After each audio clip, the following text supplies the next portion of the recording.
আমার সকল প্রিয় ভাই বোনদের অনেক অনেক ধন্যবাদ, দোয়া ও ভালোবাসা। যারা আমার ভিডিওটা দেখে লাইক কমেন্ট করেন, অন্তর থেকে দোয়া ও ভালোবাসা থাকলো। হ্যাঁ এভরিওয়ান, আসসালামু আলাইকুম। সবাই কেমন আছেন? আলহামদুলিল্লাহ, আপনাদের বোন ভালো আছে। প্রতিদিনের মতন একটা ভিডিও নিয়ে আসলাম। আর আজকে এসে বুটের ডালের হালুয়া আমি কিভাবে বানাই সেটাই আপনাদের সাথে শেয়ার করব। আমি অনেক মজা হয় আমারটা, কিন্তু একদম সিম্পলভাবে খাইতে অনেক স্বাদ লাগে। যদি আপনাদের ভালো লাগে লাইক কমেন্ট করে পাশে থাকবেন, ভিডিওটা একটু শেয়ার করে দেবেন। যাই হোক, আমি এখানে হাফ কেজি বুটের ডাল নিচ্ছি। এখন ধুইয়া ভালো মতন প্রেশার কুকারে সিদ্ধ করে নেব। তারপর বেলান ডাবে আমি ডালটা পিষে নেব। সাথে আমার লাগতে আছে এলাচির গুঁড়া, দুধ, তারপরে ঘি, তোল, কেওড়া গোলাপ জলের পানি। এটা দিয়ে আমি বানাবো। আর ঘি কিন্তু আমি তোল আর ঘি কড়াইয়ের মধ্যে দিয়ে দিছি। আর ঘিটার পরিমাণ একটু বেশি দিলেই এটা অনেক স্বাদ লাগে। আর এখন আমার অনেক নামাজের আজকে ছিল। যাই হোক, একটু তাড়াতাড়ি করে বানাইছি, কিন্তু এটা ধীরে সুস্থে বানাইবে আরও বেশি মজা হয়। এখানে আমি তৈলও দিছি, ঘিও দিছি বেশি।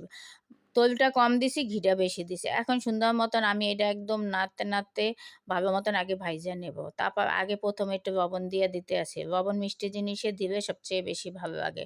আর এই যে লবণটা দিয়ে দিতে আসি আমার স্বাদ মতন, পরিমাণ মতন। আপনারা আপনাদের পরিমাণ মতন দিয়ে দেবেন। আমি কিশমিশটা ব্যবহার করবো না, আমি শুধু পেস্তা বাদাম দেবো। যাই হোক, এখন সুন্দর মতন নাড়তে হবে অনেকক্ষণ, নাইবা ঠেবা। তারপর পাউডার দুধটা আমি দিয়ে দেবো। পাউডার দুধ আপনি বেশি পরিমাণ দিবেন ডিপ্লোমা, তাহলে স্বাদ লাগবে। কিন্তু ড্যানিশ দিয়েও বানান যায়। ড্যানিশ আমার ঘরে এখন নাই, পাউডার দুধটাই আছে।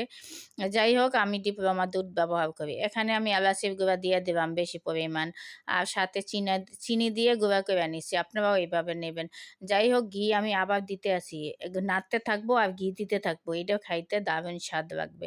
আর এটা যেহেতু একটু পানি আছে, বেলানডাবে করছি, এই জন্য অনেক টাইম লাগবে। একদম পুরো 1 ঘন্টা লাগছে, তাও ভালো মতন। যাই হোক, আমি এভাবেই বানাই। আর একটা বানাই আমি ভ্যাটকা, সেটার মধ্যে প্রচুর দুধ লাগে। আর পাউডার দুধেই বেশি মজা হয়।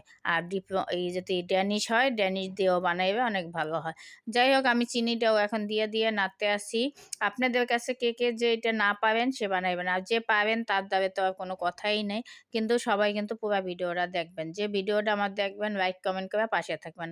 প্রিয় ভাই বোন, আপনাদের একটা লাইক কমেন্টের আশায় থাকি। আমার বুটের ডালের হালুয়াটা কেমন হয়েছে সবাই কিন্তু অবশ্যই কমেন্টে জানাবেন। বোনের পাশে থাকবেন, তাহলে খুশি হব। আমার ফেসবুকে প্রিয় ভাই বোনরা আপনারা সবাই আমাকে আমার ভিডিওটা দেখবে, কমেন্ট করেন। আমি অনেক হ্যাপি। আমি আপনাদের কাছে অনেক ঋণী। যাই হোক, আপনাদের ভিডিওটা আমি যখন সামনে পড়ে আমি পুরো ভিডিওটা দেখি। এখানে বাদাম ভিজিয়ে রাখছি গরম পানি দিয়ে। বাদামটাও আমি কুচাই নেব। আর এখানে এই দেখেন হয়ে গেছে। আর একটু হয়েছে। আর ছেনির মধ্যে কিন্তু আমি ঘি দিয়ে দিছি। আর যদি আর একটু ভাজতে পারতাম আর একটু শক্ত হইতো, কিন্তু আমার সময় ছিল না। যেহেতু রাত্রে নামাজ পড়তে হবে, এসবের নামাজ তো 12টার আগেই শেষ হয়ে যাবে। এই জন্য তাড়াতাড়ি করতে আসি। আর একটু ধৈর্য সহকারে বানাইবে আর একটু হইতো। আবার একটা ভিডিও দেব আমি আবার বানাইয়া। যাই হোক, তাও আমার কাছে অনেক মজা হয়েছে। আর এখানে বাদাম দিয়ে আমি পরিবেশন করছি। কেমন হয়েছে সবাই কিন্তু অবশ্যই কমেন্ট করবেন। বোনের রান্নাবান্না কেমন সেটাও কমেন্টে জানাইতে পারেন। বোনের রান্নাবান্না কথাবার্তা কেমন লাগে। যদি ভুল হইয়া থাকে ক্ষমার চোখে দেখবেন। কেন, ভুল তো মানুষেরই হয়, প্রত্যেকটা মানুষেরই ভুল হইতেই পারে। যাই হোক, কথার মধ্যে অনেক ভুল হয়।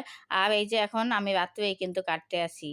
এটা আমার মেয়ের জন্য নিয়ে যাব, আর এটা আমার জন্য, আর আমার সোনা পাখি আছে তারে দিব।